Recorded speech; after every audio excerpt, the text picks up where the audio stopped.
When is the best time to play Bleach Brave Souls? I'm sure a lot of you are just going through the motions right now, farming the point event, like I have been. Haven't really been, maybe even just doing your dailies. You haven't really been doing much of else because there really isn't anything for you that you want to do. There's like no event that you want to do. There's no.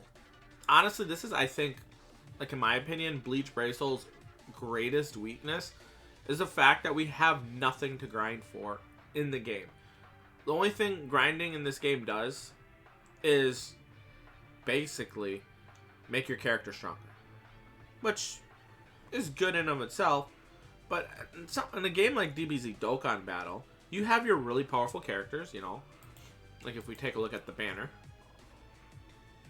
you got these really powerful characters. Well, actually, this really powerful character and that farming character. This character is really good at farming. And, they have that. But they also have it where you can farm free-to-play characters. Caleb has kind of stopped going with this free-to-play. Not free-to-play, free characters or characters that you get from, just playing the game. Same thing with accessories. They don't have anything in here that you can really get that's worth farming too much. Otherwise, there's a little bit. They did have those 4, star accessories, I think, in the limited events or something like that. I can't remember. Not really of interest. But, at least it's something. But for the most part, you really have nothing to do once you get a certain amount of characters to tier 20. There's, nothing. For example, if I look at my inventory of characters... Actually, let's go to the edit. That'd be a better area. Grab the 6 stars. As you can see, a lot of the more recent characters I got are tier 20 link slots. And basically only the ones that I really want to get to tier 20. And that's just the way it is. I don't really see myself wanting to get Akon to tier 20. This Kaname I don't really see worth getting to tier 20. Same thing with Hanataro. This Orihime, I was thinking about it. Maybe at some point I will, but there's really nothing that's just saying, you know what, go do that. And that's honestly, I think, the biggest problem with Bleach Brave Souls. If we don't have a hype event or, a celebration period, there's really not a lot to do or talk about in this game.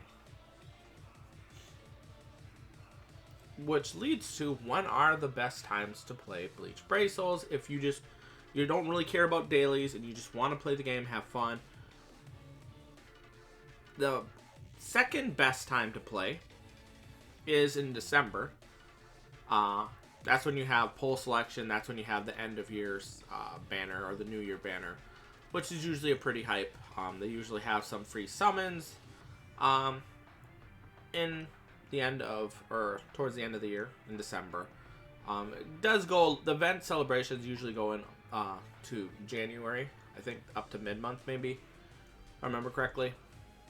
So yeah, that's the second best time. The best time to play Bleach Brave Souls is during an anniversary, which the main anniversary banner, which is premium, starts July 23rd if I remember correctly. But if they do longer multi-part celebrations, like for a 7th anniversary, they had 7 parts to the celebration. They do something like that, 8 parts to the next celebration. I'm not saying that's what they're going to do, but if they do something like that, the celebration itself could start like the end of the month prior to the anniversary. So end of June maybe could be the earliest time you might want to start playing the game.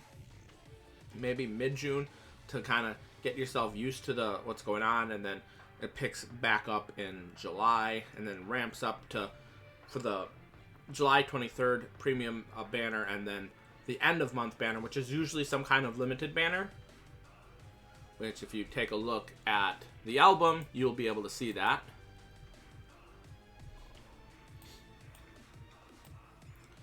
This was a pretty good banner. This was end of June. Or no, wait, was this mid-month? No, this is mid-month. I believe this was the end of month banner for June. So you have 3 pretty good characters. These 2 are both potion, super potion characters, which kind of are outdated. I mean, with your potion, super potion droplets, they're still worth having just because you can put them during your weekly ×5 runs for the inheritance trial for the single player version. And you just do it, get it over with.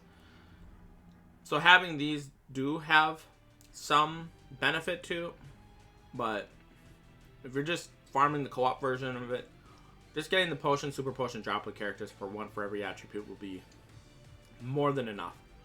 Then you had July 23rd, the premium banner, which got the 7th anniversary Ichigo, 7th anniversary Yu, and then for the end of July banner, you had 1,000 Year Blood War Aizen, Yawak, and Yamamoto.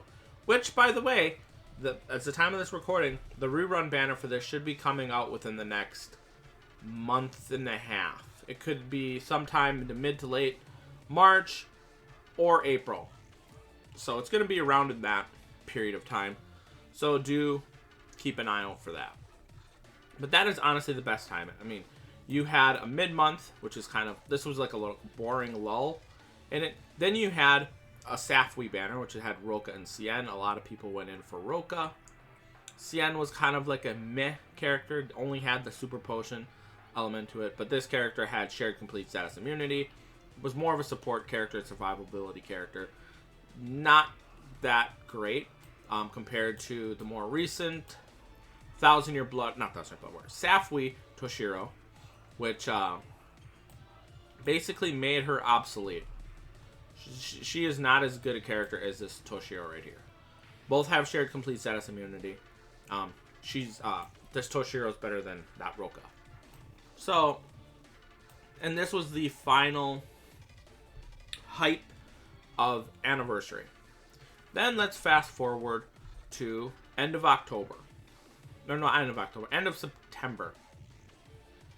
You had... Wait, no, this is mid-month, or this is end of month August. Then you fast forward to end of month September.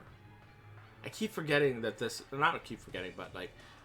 One would assume this would have launched during the anime's return, but it actually started about 10-11 days prior to the 1,000 Year Blood War anime return. So this was end of September, and the anime returned on the 10th of October. And this was the 1,000 Year Blood War banner. And since then, I don't think we've gotten... Yeah, we still have yet to get a 1,000 Year Blood War banner. Since this... which is kind of ridiculous at this point. So, that was a big hype banner. There really wasn't much to celebrate around then. I mean, we had some events and whatnot, but the main feature to this was the fact that we finally got another 1,000 Year Blood War banner leading up to that. Obviously, we did get a 1,000 Year Blood War banner here, which we didn't expect. But we were kind of expecting more 1,000 Year Blood War banners after this because the anime returned. Like, we would think, okay, they're going to have at least 1 to 2 more 1,000 Year Blood War banners. I was thinking like 2 or 3 1,000 Year Blood War banners, personally. Between now and the end of the year, when this came out. That did not happen. So, don't expect to have a lot of 1,000 Year Blood War banners in between the hype events, like, New Year's banner and the anniversary banner, to keep you hyped for in between the major times to play this game. So if you get one, great, in between, but for the most part, the 2 best times to play are, I would say, starting around December, end of month in November. It's like November 31st, I think. Or is it 30? It's either 30th or 31st. I don't remember how many days are in November. Then follow that up till mid-January. That's when it starts falling off again for the mid-month January banner. Then you can stop playing and come back, or just stick to doing the bare minimum and come back. I would say end of June. The end of month June banner would probably be a good time It'd give you a couple weeks to maybe farm up some more orb sources between then and, you know, the time mid-January to the anniversary. You probably got at least a few more resurrected characters that came into the game, so you can get some orbs there. Maybe some of the sub-stories that you missed from the point events. That's assuming you stopped playing and came back at that time. That's basically what you could probably do if you don't feel like playing a game that just doesn't have anything going on for it, and you're sick of farming the point event. Honestly, if it wasn't for this point event, I would not be playing the game as much or at all. Because I really like just building up a collection of... Actually, I'm going to check how many tickets I have. So I have 128 of that. We're at 553 here. So it's a good amount. I haven't really been crazy. In fact, I got to use some more soul tickets on the point event to farm, you know, because they're near their expiration date. They have 827 Brave Soul accessory tickets. You got 2 5-star accessory tickets there as well, which are, I believe, guaranteed 5-star accessories. So maybe by the time the anniversary comes, the premium one, maybe I'll have like 1,000. I'll probably have maybe 1,500 to 2,000 of these accessory tickets. Probably 1,000 to 2,000 minimum on the what do they call it? The Brave Soul summon tickets. And then I can do like a big summon. But that's pretty much the only thing that I'm really doing. I'm not doing any of the co-op. I'm not doing anything else other than the dailies and point event. So, anywho, I hope that answers your question. Short recap, if you decided to skip to this part of the video. The 2 main points to play the game, like if you don't want to just waste your time, or you only want to play during the hype moments, like you just jump to where, like whatever game is having hype moments in their game that are gacha wise, we're gonna go with December to January, mid-January. That's the second best time to play the game. The best time to play is from end of June to, it's gonna vary depending on how long the anniversary goes. If it's like 7 or 8 parts, you know, last year had 7 parts, 8th anniversary might have more. If they follow the same time frame as 7th anniversary, then it's mid-September. I think it's mid-September. Yeah, mid-September. So June to mid-September. So that's like a couple months there for you to actually just enjoy. Thanks for watching. Have a nice day. I'll see you guys next time. Peace.